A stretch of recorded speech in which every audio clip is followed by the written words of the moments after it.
Welcome everybody here live with us today, and of course a very warm welcome to everybody who's going to be listening to this at a later stage.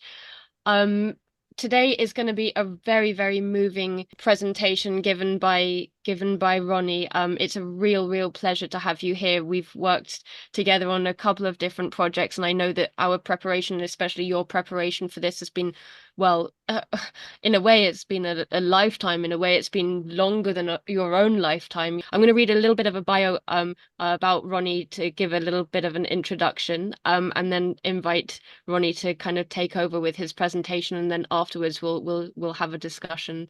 So Ronnie is 64, nearly 65, and very recently he received his doctorate in philosophy in wisdom studies with the dissertation on reflections of children of Holocaust survivors in their second half of life on their life experience.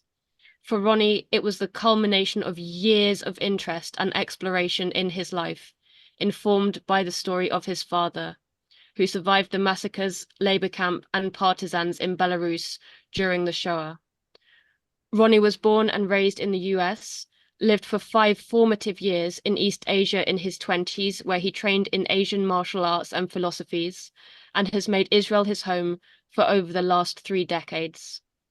He has been a senior level life and career coach, group and workshop facilitator for more than 20 years, a trained storyteller of life stories with a specialization in the area of harvesting one's wisdom in the second half of life. And more recently, Ronnie has trained and has focused on logotherapy, which is a meaning-based therapy that was developed by Viktor Frankl. So Ronnie's website, which we'll share links to, is thewisdomopportunity.com. And with that introduction, I welcome you very warmly, Ronnie. Thank you so much for being here today. Thank you, Natalie. Thank you very much. It's such a pleasure. Such a kind heart inviting us in to share our lives with the people on the line and those who will see the YouTube video. So thank you. So let me give you just a little bit of an outline. I know we have till an hour and a half in all. And so I'm going to be giving a presentation, a PowerPoint, which is on my doctoral presentation. I hope it won't bore you. No statistics, actually. It's a qualitative study. And then after that, I thought it'll be about 45 minutes or so, I believe. I'll try to keep it at that. And then I request not to make any comments in the middle, just to get the flow going.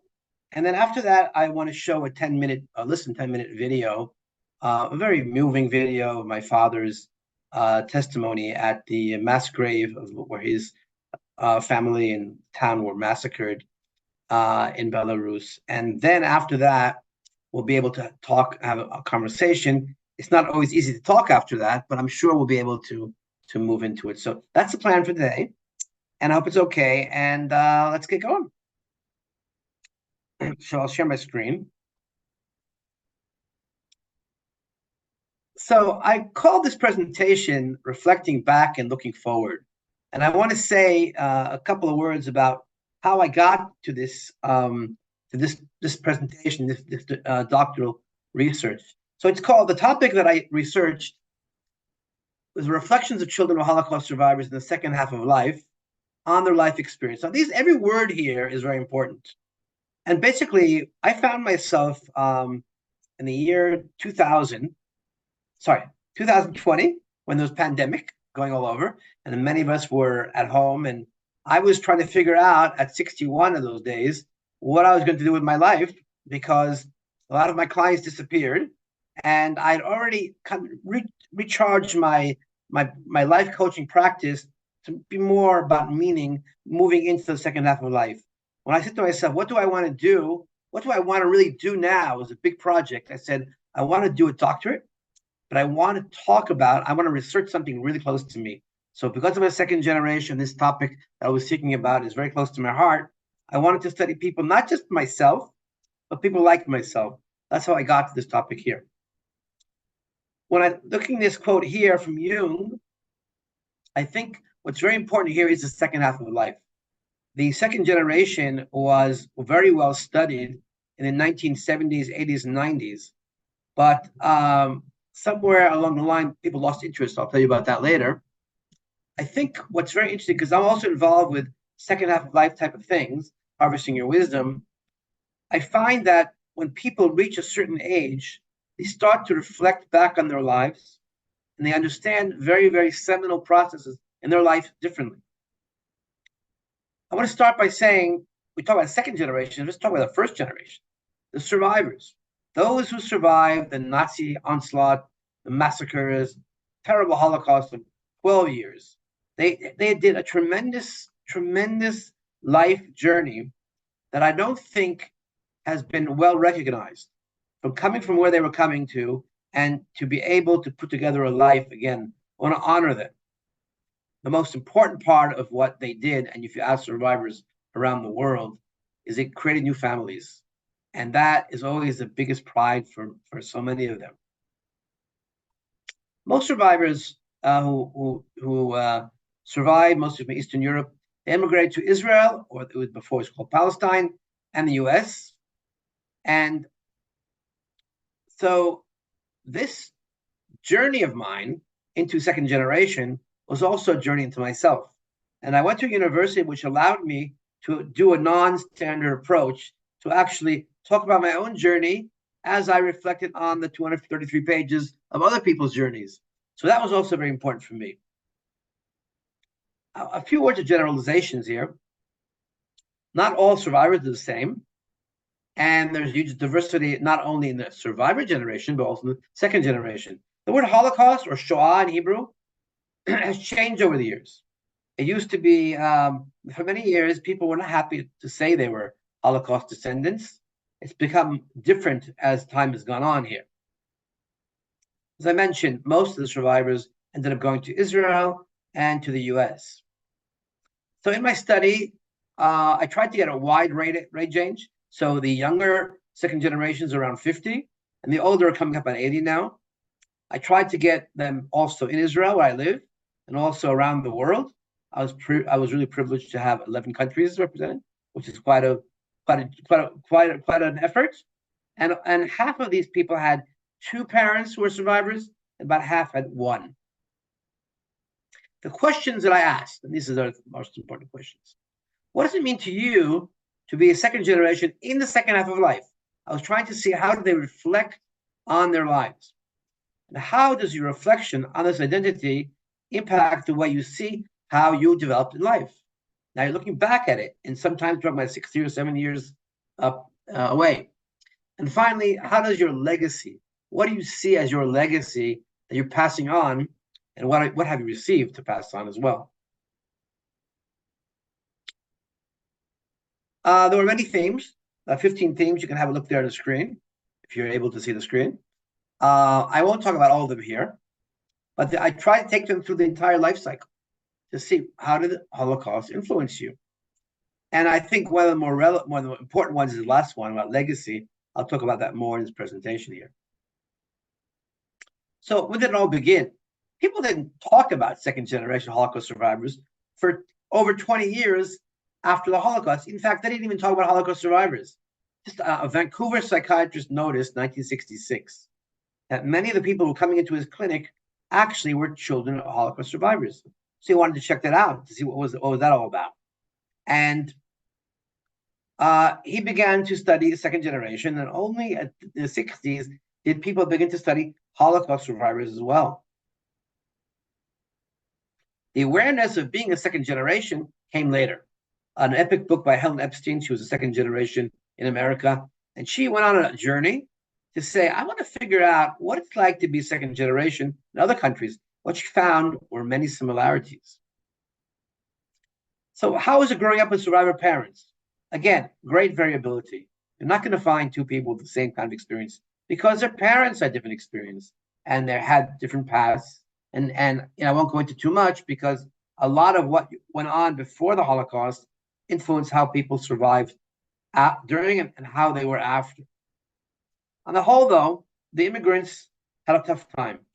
Most people after the Shoah from Eastern Europe wanted to immigrate. And nearly all of them had the following items you see here. It was tough financially. They had little or no family. Didn't have the language skills.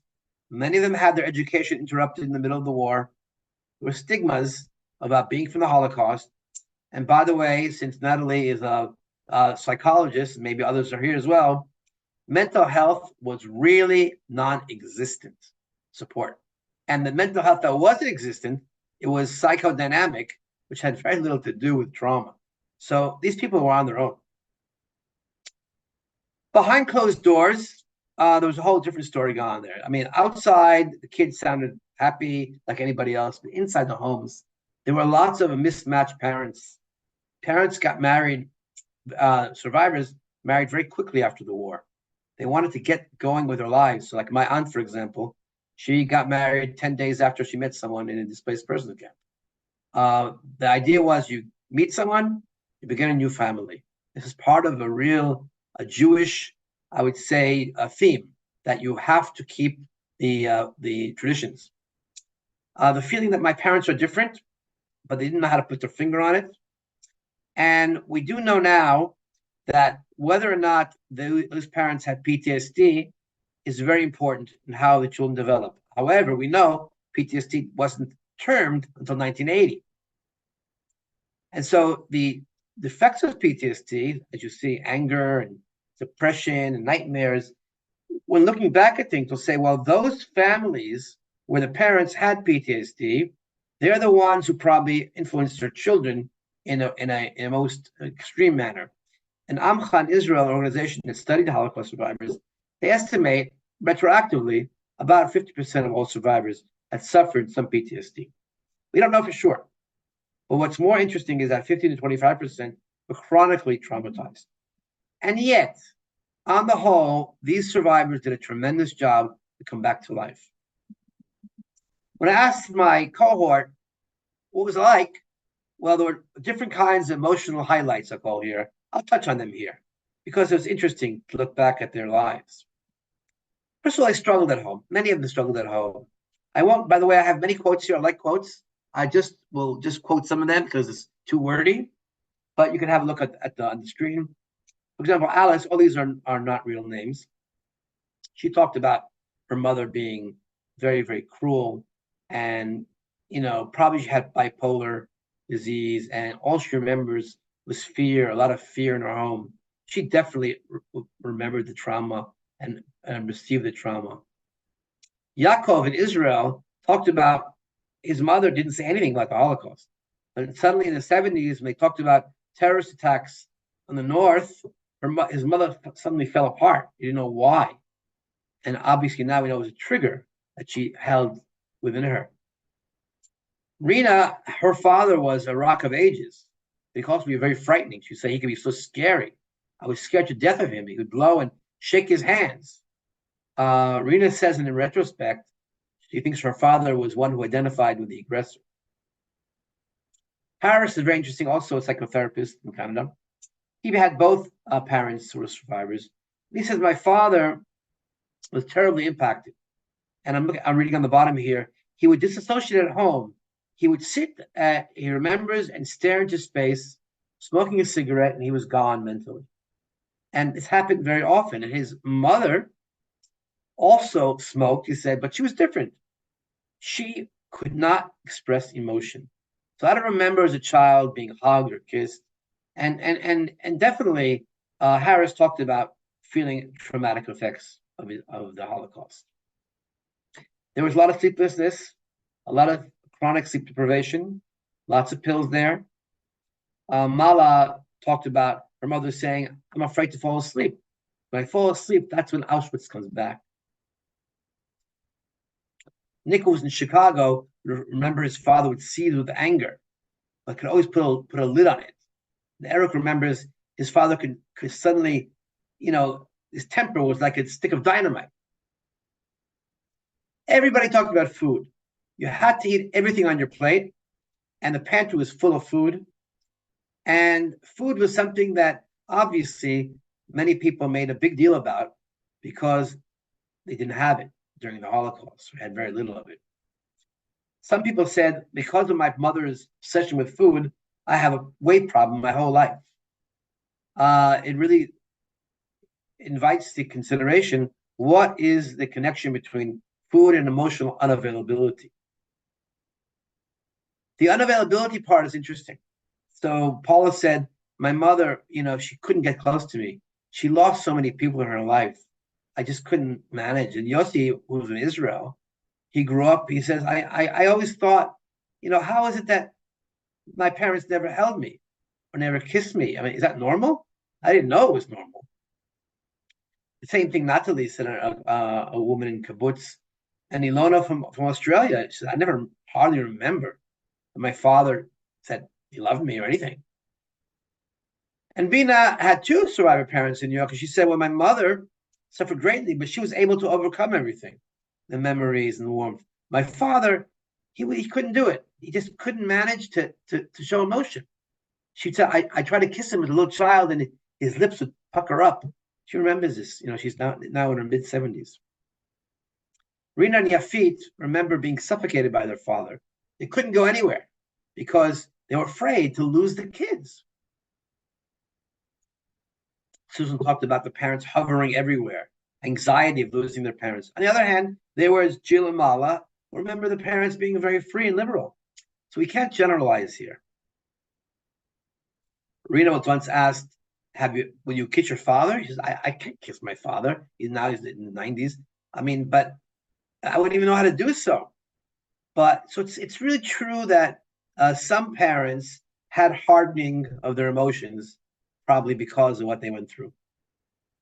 There's also embarrassment. Now, many children are embarrassed about their parents anyway, right? You don't have to be a Holocaust child for that. But Sally said something very interesting. She said, my parents were not cool. I never thought they knew anything about life. I would never ask their opinion about anything. I thought I knew more than they did because they were so foreign accents, foreign dress. Sally and Belinda talked because they were the ones with the first generation. They had to be the English writers. Now, this is very common of all immigrants, right? But in this case, they felt they also had to translate their parents language-wise, culture-wise, and probably more than that. And Nick remembers his father had a store in Chicago, and he couldn't speak well, and he was in a very tough neighborhood, and so he felt so sorry for his father. He wasn't able to manage life. Interesting. In Israel, I won't go into too much. The Israeli movement, the Zionist movement to bring Jews to Israel, was part of putting together a new Jew. And a lot of the so-called characteristics of a diaspora Jew, of being afraid, of being weak, it was seen to be negative in those early days in Israel. But on the other hand, the first 2 decades of Israel's existence, the Holocaust survivors were very important to putting the country together. And they didn't have a good time. I mean, Israelis who were here also looked down on the survivors. They did not know how to relate to them. I'll move on here. So Bina once said, and I'll read this quote here. She says, I once invited my father to participate in a gathering with other parents in New York. He was a brilliant and talented Yiddishist, expert in Yiddish, but he was a broken man. He just couldn't get by. My father always behaved like a Holocaust survivor. Even when we used to go to a Yiddish conference or a banquet or something, because he was a poet, he was always be first to the breadbasket and took 2 rolls and put it, somewhere to make sure we'll have some bread. So she remembers that as a child. Interesting enough, almost all of the cohort talked about their parents only being around other survivors. So they were a community unto themselves, even though the Jewish community did take them in. But there was a vast, vast gap. You couldn't understand where they were coming from. They had to do it by themselves. Well, a very interesting and seminal part of the second generation is that did you or did you not hear from your parents about the Holocaust? And there actually, the literature shows 2 polarized behaviors. One in which the survivor parent did not talk at all about hers or her experiences. Really, they managed to hide it and not talk about it. And those families where they talk incessantly and without filters. Now, there were families who were kind of in the middle, like my father, but mostly we found 2 extremes. They call it a conspiracy of silence or double wall. The parents do not tell, children do not ask. We understand why. The parents wanted to get on with life, and they were really afraid that if they talk about the Holocaust, something will happen with their kids. They thought if they can keep it away, they can deny it, their kids will turn out normal. The kids, though, they may not have asked any questions, but they felt it. They felt their parents' sadness, their parents' fear. And there were many, many manifestations. I won't go into them all. Knowing and not knowing, memorial candles where kids were named after grandparents who were massacred. There was the enmeshment, the lack of boundaries, where between the parents and the children, the parents live vicariously through their children, and children also live vicariously through their parents. And there were the role reversals. I'll talk about that in a moment here. I'll skip over this one here. So I thought this interesting quote. I'll read it. Sally was growing up in New York, and she said, you know, when it was time to apply to college, I went to my high school counselor. First, I asked my father to get me a map of New York State. In those days, there were maps, you know. I told him I needed it for school, and he got me the map. I found out in some way, we didn't have internet, where the state universities were. This is New York, right? And as the crow flies, by the length of the ruler, the furthest one from where my parents lived, that was where I wanted to go to university. When I was there, I never let them visit me, nothing. My home was really stressful. She said I wasn't a hippie. I didn't do drugs. My parents always hovered over me. I wanted to find my own place, my own space.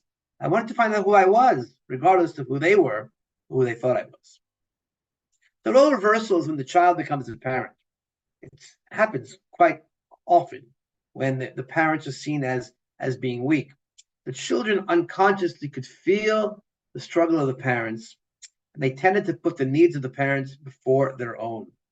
You become your parents' parents. And they kind of want to, unload the emotional trauma their parents were feeling. So they felt they had to be a good girl or boy, and they had to, because how can I be a bad girl? Because my mother suffered so bad, so much. So this could create some distance and loneliness. So a lot of these children of second generation had to be very independent. Ilona said, I had to be perfect. We had to please them, to look after them. I always seemed to have my mother on my mind wherever I was, whatever I was doing. By the way, she had a very good relationship with her mother. Mama remembers, I had to make my mother happy, not to get her angry.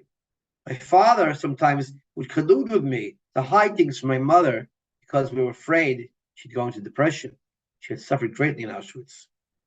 And Aviva used to say, I couldn't complain. How can I complain when my parents, my mother in that case, had such a difficult life? Ruth in Israel told how she was 18 years old in the military service. She had to call home for the military. There were no phones in those days. She had to go to a public phone and tell her mother what medication to take, because otherwise she wouldn't take the medication for bipolar. A lot of responsibility was on some of these children. This is a very interesting little story here. I'd like to read it.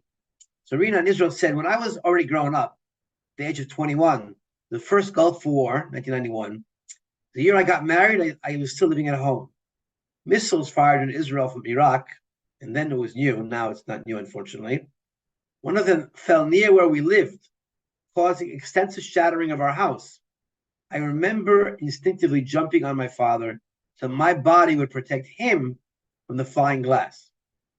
I remember thinking to myself how odd it was that I was the one to jump on him and not the other way around. My father should have protected me. Of course, all this was instinctive, right? But what's interesting here is that there is a sense of having to protect the parents. And I must say, I felt that a bit as well towards my father. A lot of messages, of course, are communicated both consciously and unconsciously.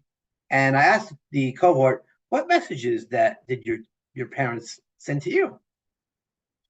So Mala said, Mala was actually born in Poland, and then she remembers that anti-Semitism started They were communists, and suddenly they had to leave because it was no longer good to live there anymore. So she remembers her father telling her, you're Jewish. She didn't know she was Jewish until then. And there was gallows humor sometimes at home because it was difficult to talk about these kind of things. I'll skip this one here. So as I said, sometimes the communication was unfiltered. Mickey remembers at 5 or 6, his father would always get into the Holocaust, and he didn't know what to do about it. Now, the mother, interestingly, knew it. She said, look, I made a decision. I felt that your father needed to have a way to express himself. So I said, let him do it. And Mickey says today, I think she was wrong. Because, there were films on TV about, the atrocities, and every year there's Holocaust Remembrance Day in Israel. And now, today, he feels he can't watch it anymore. So he was an example of a home which had too much communication. Mama, again from Belgium and Poland, she said there were some messages her parents would go on and on about from their experience. You must be in a group. Don't be by yourself. Because her mother had been part of a number of women who stayed together in Auschwitz and helped each other survive. Help others. You're not just for yourself. Don't forget, if you're by yourself, you're not going to make things in life. And actually, she's named Mala after a really heroic woman in Auschwitz, a Jewish woman who took a lot of risks, and she was, in the end, she tried to run away. She was captured and killed. Yitzchak, who worked as a manual laborer, once told his son in a conversation, he said, son, I've had so much bad in my life. I don't want to talk about it. There'll be more than enough to just look for the good. Enough talking about the bad. Let's just talk about the good. So you see all kinds of messages are coming out. It's a disservice to say one thing about Holocaust survivors and their children. And Rena said, I can honestly say I don't recall any message from my father other than just get married. We have that as well. What amazed me is that some of the homes hid very, very important things about the Holocaust from their children. Mordechai, for example, who was ultra-Orthodox, he grew up in the home thinking he had an uncle living at home with him. He only found out later on in his life that this uncle was his half-brother. His father was married with children for the Holocaust, as is his mother, and they were all killed. He didn't tell them. He found it by himself. He never asked his father about that either. He didn't want to ask. Gadi in the Netherlands had a similar situation. He only found out as his bar mitzvah when he was 13 years old that the brothers who were his brothers, he just found out that they were his half brothers. They had another mother who was killed in the Holocaust. No one ever told him. Harris said, only after my father died, my mother said, by the way, your father was married before the war. She didn't mention that his father had 2 girls who were murdered. And he had a hard time with that. And Belinda in New York recalls her father, who lost everybody. One time, a friend of the family came over to the home and started to talk about how wonderful her father's family was within Ukraine. Her father had not said anything. And then the man started to speak, your grandmother was a very kind woman. And the father got up, banging on the table and said, what was, and we don't talk about it. That was the last time she ever heard her father refer to anything about the Holocaust. Sarah, for example, she didn't know until she was 16 that she was actually Jewish. They were church-going Presbyterians, and she found out by some deduction that her father was Jewish, and he admitted it. She was very angry with him, but later on she forgave him. But to find out that you were lied to, even though they all meant well, is difficult for children. Ilona had two parents, survivor parents, and a grandmother who survived. And only 28 years after her death, her father's death, did she find that her father had a detailed diary of all his experiences after the war. Amazing. Let's talk a little bit about transgenerational trauma. I won't talk too much. It's a very, very talked about topic. It actually started, the research started with children of Holocaust survivors in the 70s and 80s. All I can say, it's a mixed ballgame, because literature shows there's no doubt there is trauma that is passed on through generations. On the other hand, vis-a-vis second generation, they have never confirmed psychopathology, because many of the studies done in the earlier days were done without control, and they were actually done on patients in clinical settings. So you weren't getting a very, very wide range of people there. So I won't go into it because it wasn't my topic, but I could say that I think what I've learned is that those families in which there was PTSD, the children would have more traumatic experiences, traumatic effects. But many second generation claim they don't feel any traumatic effects. And of course, you may not know. Epigenetics is a very important area, still in the early days, to figure out how things are transmitted genetically. And these things will be very much in research in the coming years, I'm sure. I won't go into too much, but a lot of these people talked about how they deal with the trauma through meditation, medication. They just have some bad times. They're in and out. Actually, Alan was an unusual case because he went from Israel to live in Germany, and he became crazed to seek revenge on Nazis who were not punished. Now we're talking about 5 decades after the war, and he decided he was going to track down companies who had collaborated with the Nazis in Germany, and he was going to find people who were Nazi members, and he almost went in and he almost did violent acts, and eventually he saw a psychotherapist and he got out of that one. But he talked about it and how this trauma passed on to him. His parents lost everything. But Yossi reflected, for example, that he feels that in some way he was not able to stand up to authority. And he's wondering, maybe this has to do with some kind of traumatic effects of my parents. He didn't know. He explored that. I won't go into too much of this. I did talk to the people who felt they had some traumatic effects. I would say in my cohort, they were the minority.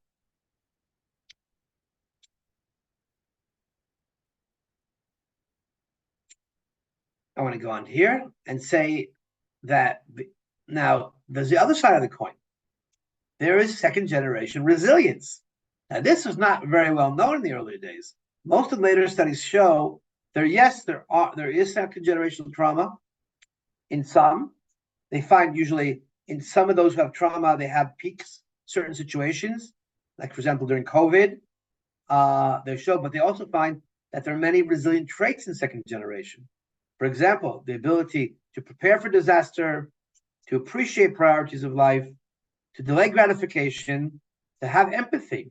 This is interesting that these same Holocaust survivor children could have both, at times, traumatic effects and resilient effects. Kidron, who's not a psychologist, an anthropologist, she said, I believe resilience and vulnerability may interact. So it could be that you could have both, and that's interesting, because actually I found that in my own life, as well as others. But what's interesting is that in my cohort, many of the second generation said, listen, I don't know about what the research says, but when I had breast cancer, she said to me, a number said to me, I felt I can survive this. If my parents survived what they survived, I can survive as well.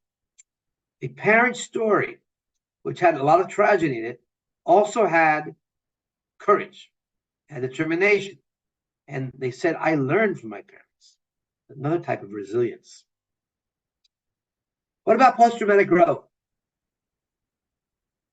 I love this topic. I'm really into this idea of post-traumatic growth, and I've learned a lot about it. I think you can't say anything about Holocaust survivors because no one talked about it. Post-traumatic growth was coined in 1995. But the idea of going through trauma and growing from it is an excellent, excellent idea. And I think it's something that I'd look back at it. I'd love to find out if my father grew from his trauma and other people as well. Careers, interestingly enough, they found that there is a disproportionate number of second generation involved in helping professions. So that's interesting. That correlates with the empathy that many feel. I won't go to this quotation here, but the idea that second generation can actually grow up not only normal, but extra normal, because the second generation has been more or less very successful in many areas of humanities. We talked about creating a family as being very important. I want to say that there is one aspect, and I won't go too deeply into it, that I found very interesting, that actually in many Holocaust families, there are cutoffs between siblings. I must say that I have one myself in my family. And why this is so, I won't go into, but Felsen studied it. He says there's a lot of pressure in the family of taking care of the parents, of individuation, of growing into your own. And so it's interesting. It's almost paradoxical. These same families, which were so important to the survivors to create these families, end up having cutoffs in the family. The Holocaust remembrance is a very important part of the Jewish identity. In a survey done in the US in 2017, I believe, 76% found remembering the Holocaust as the most important element of their Jewishness, which is very interesting here. By the way, it's similar in other parts of the world as well. So this is not just a historical thing. This is something that's coming up in, what's happening today in the last 7-8 months. The Holocaust, the theme of the Holocaust comes up very often. I asked my cohort, second half of life now, right? What do you regret? Do you regret anything? It's a difficult question because people don't like to talk about the regrets, right? Certainly not in a happy life of many pop psychology. They tell me though, I regret I didn't ask my parents more. I regret I don't know more. A lot of this second generation didn't know their parents' story. They learned from their children. The children would have a project in school to interview their grandparents about their lives, and suddenly the second generation learned. They also said to me, a few of them said, "Look,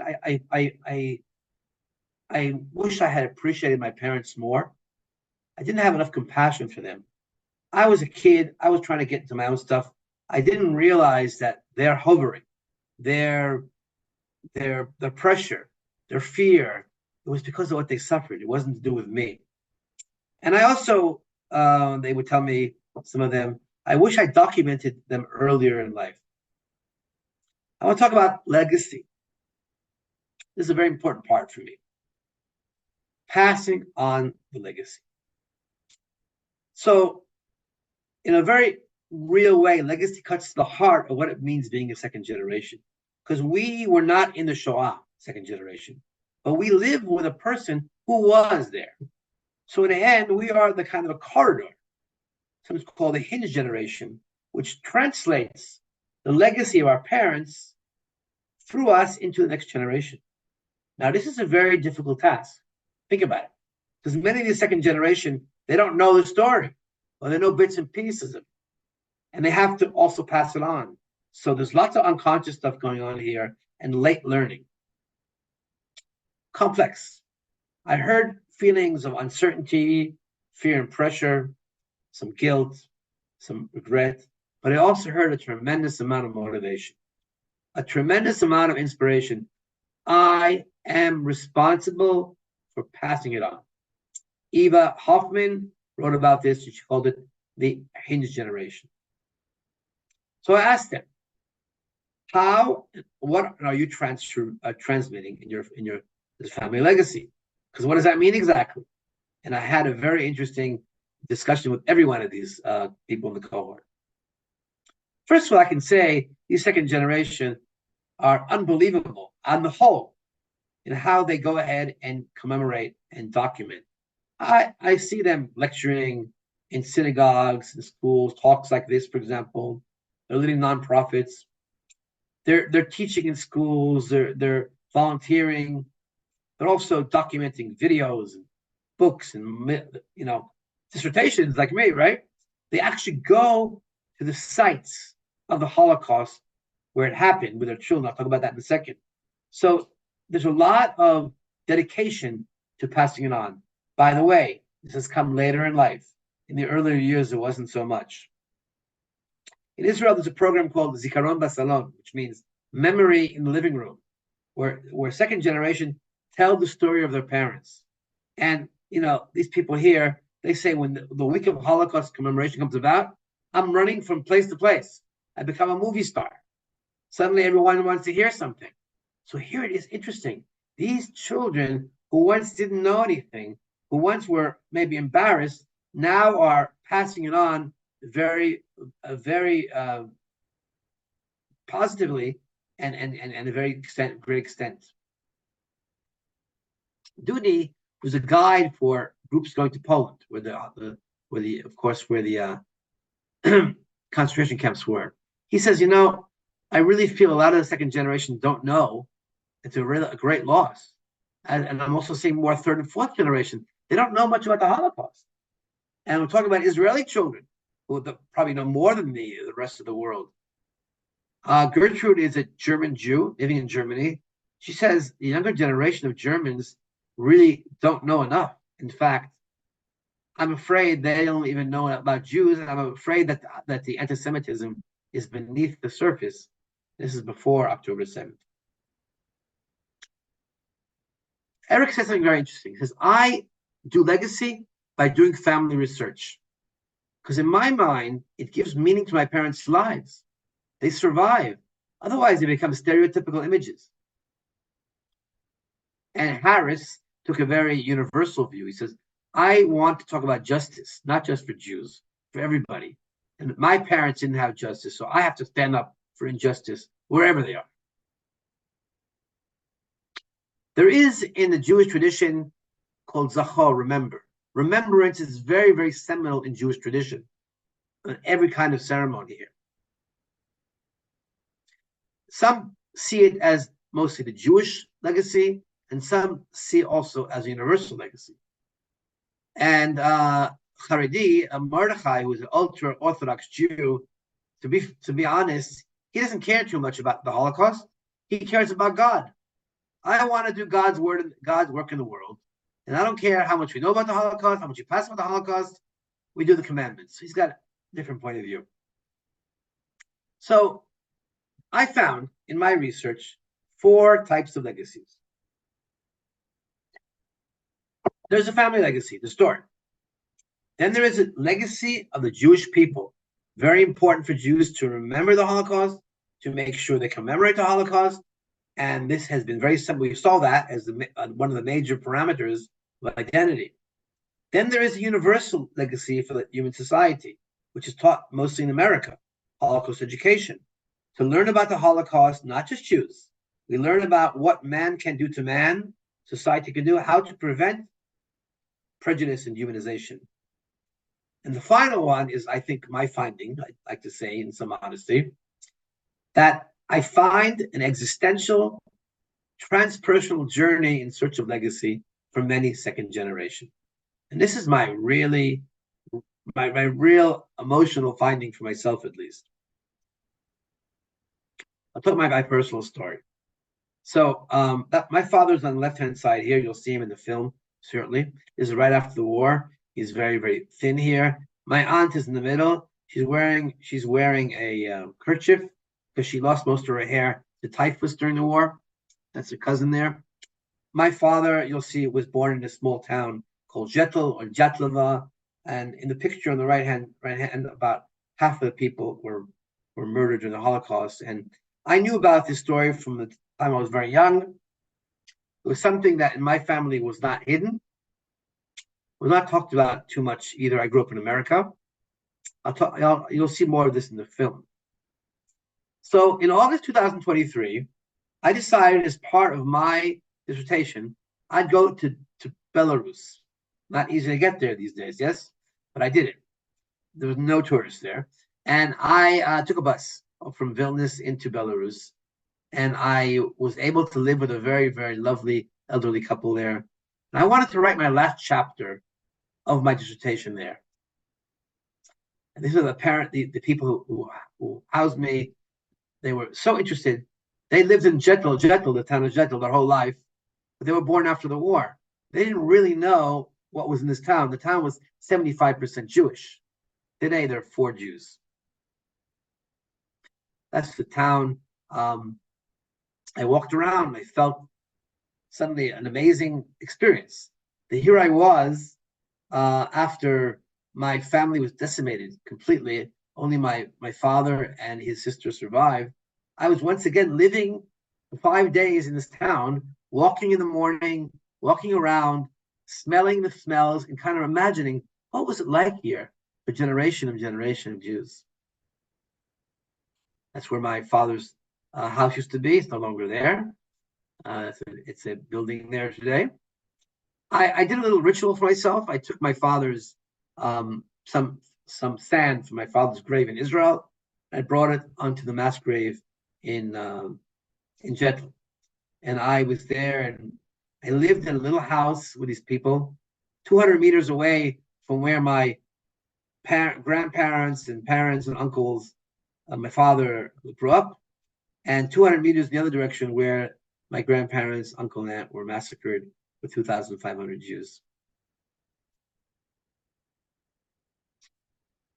I also had the privilege of going to a high school and addressing a small group, telling them about the story, showing them the film I'm going to show you in the Russian translation.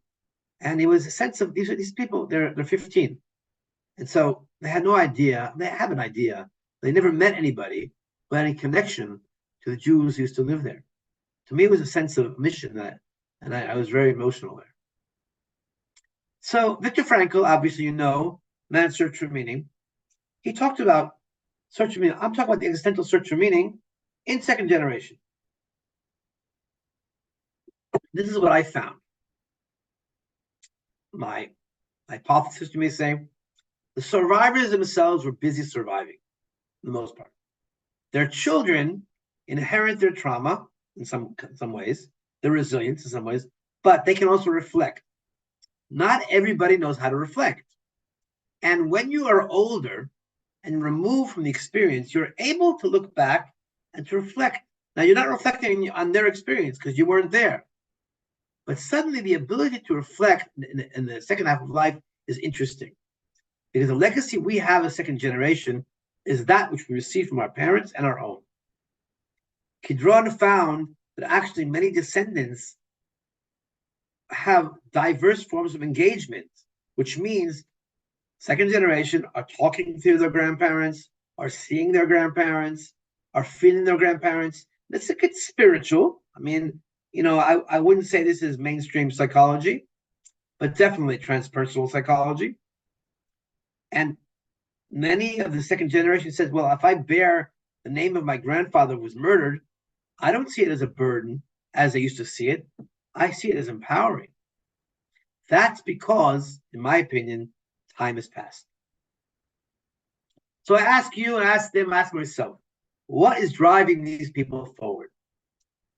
All these people here have done tremendous work on their legacy, their parents' legacy.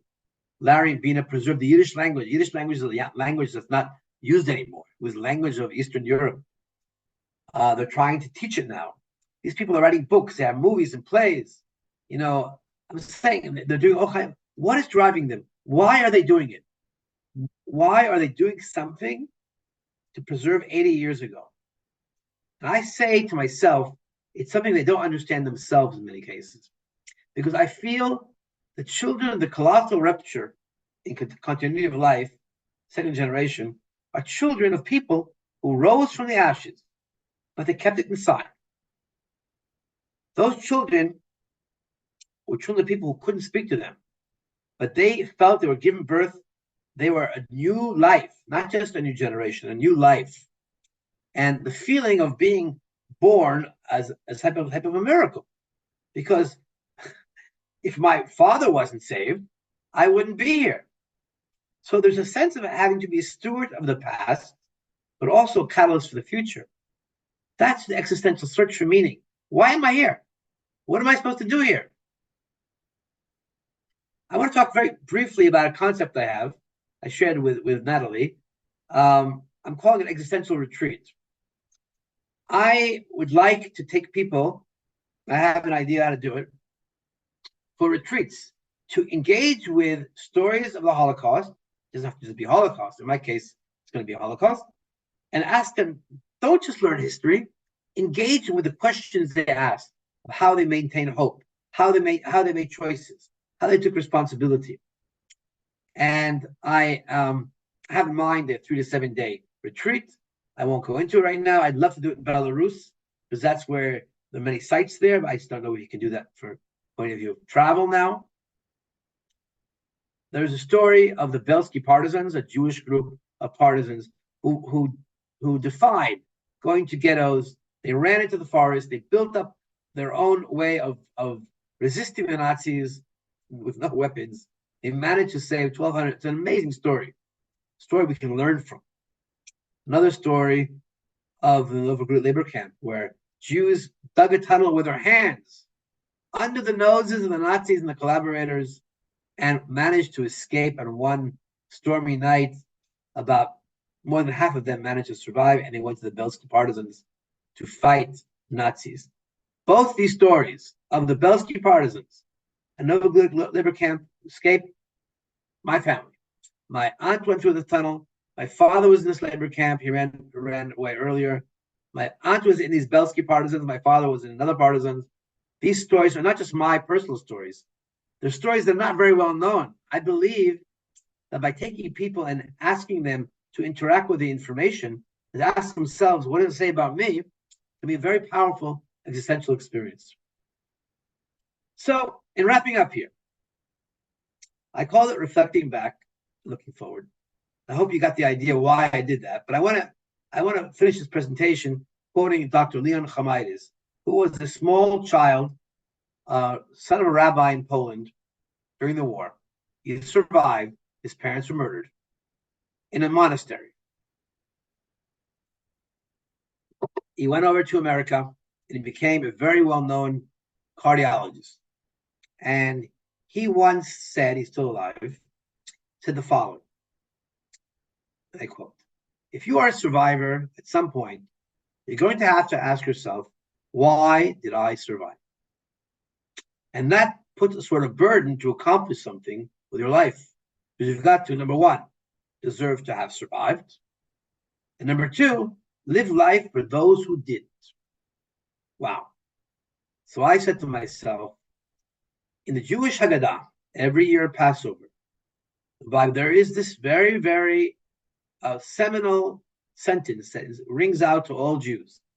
In every generation, each person must regard himself or herself as if he or she had come out of Egypt. Egypt is not only Egypt of 3,000 years ago. The Egypt is also things like the Holocaust. So why did I survive? To me, is part of the second generation consciousness. Because you are the link, the hinge between your parents and your children and grandchildren. And all of these things are part of that meaning. So why did we survive, I would say? And you will see my father's film in a moment. Is the existential question for second generation as well. Because although we were born free, we are also a recipient of a legacy, of a miracle. To live our lives with meaning, purpose, legacy, and memory. There is a concept in Judaism called tikkun olam, to repair the world. It's to do good in the world in the way that we are meant to do. Okay. Thank you very much. Maybe I'll just add one point here. So to me, it always stayed with me that I have to do something and create some kind of film. And the year 2019 is when something changed for me. I was 60 years old, and I decided to go ahead and give myself 35 days of I call it a transformational journey to India, where I would be doing volunteer work with the Dalit community, the poor communities in India, and I'd also undergo a yoga transformation workshop. And I'd really give myself space. And unfortunately, after 10 days, I got a phone call from my wife saying my father, who was then 96, in a nursing home, he says, your father is not eating. I don't know, if you want to see your father before he dies, you better get back. So I took, every possible means of transportation. I was really way deep into India. And 24 hours later, I arrived in Israel. They met me at the airport, my children, my mother, and my wife, and we went to see my parents, who were both in the same room in the nursing home. And my father was breathing very deeply, and he was so thin. And I said, I said to myself, remind me of that picture, the only picture we have after the war. He was so thin. I said, my God. And he was pretty unconscious. I said to him, I gave him a kiss on the forehead. I said, listen, Dad, I'm going to take responsibility for telling your story to make sure it'll be never forgotten. And I don't care what that means. I'm going to do it. And so he died the next morning at 6:30 in the morning. Got a call.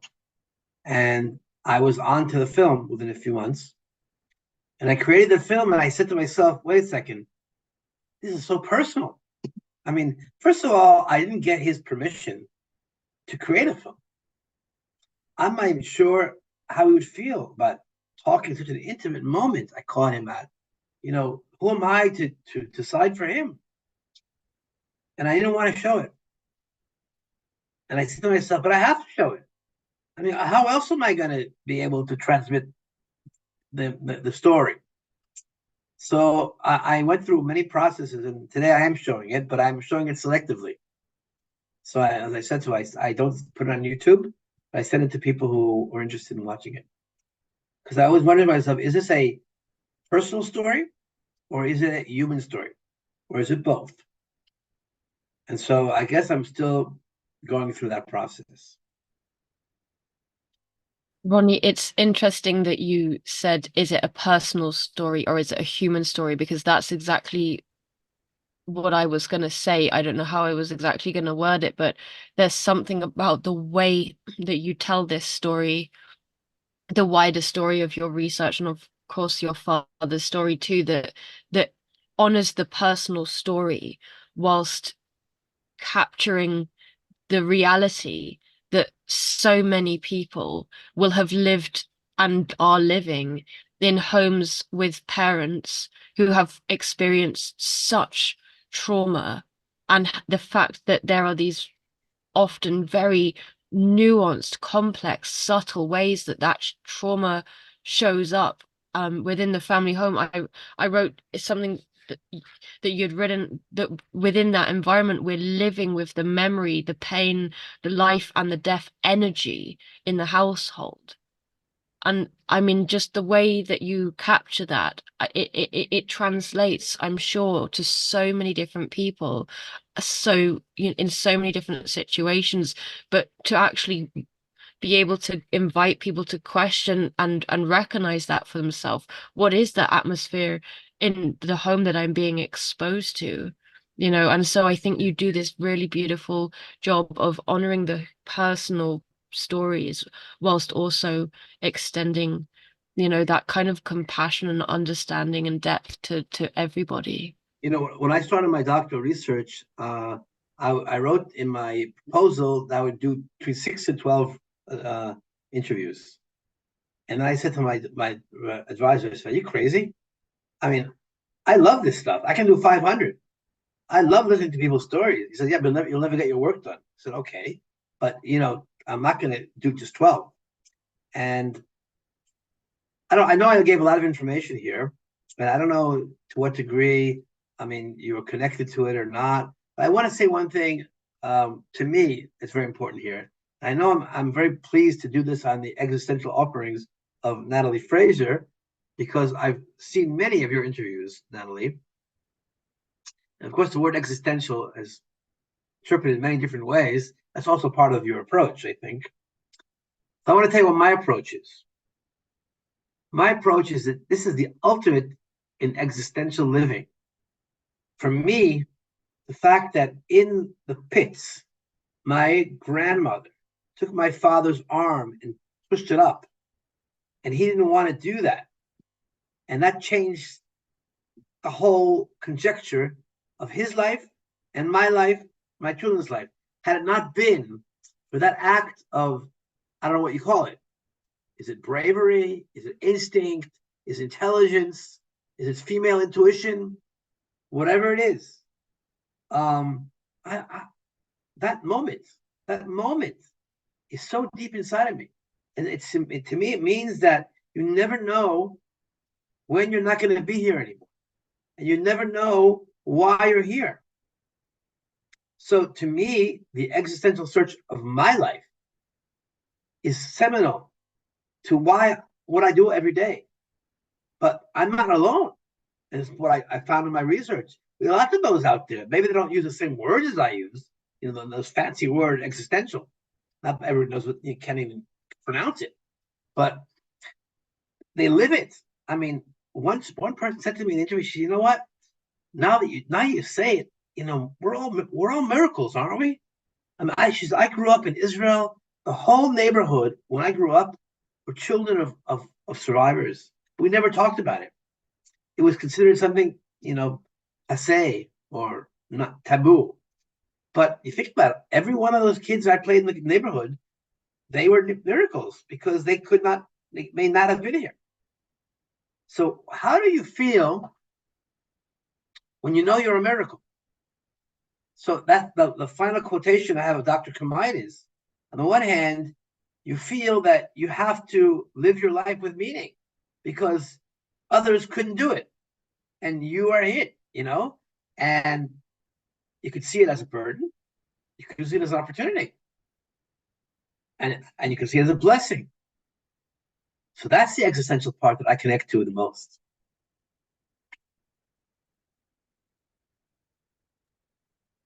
And I think it's so easy for us to be so busy with our everyday and so non-reflective and so passive in our appreciation for the fact that we're miracles, you know, that we completely forget the reality of how complex it is, how many things happened in history for us to exist. Even if we're in a difficult time, I mean, that alone is something to really take into account. Well, I hope this was relevant, interesting, stimulating, appropriate, all of the above, none of the above. Thank you, Ronnie. Thank you so much for sharing this. I truly appreciate it. And thank you everybody for coming and watching. Thank you, Penella, and thank you everyone Yeah. for the opportunity. And we'll be in touch. Thank you. Yeah. Thank you. Bye bye now.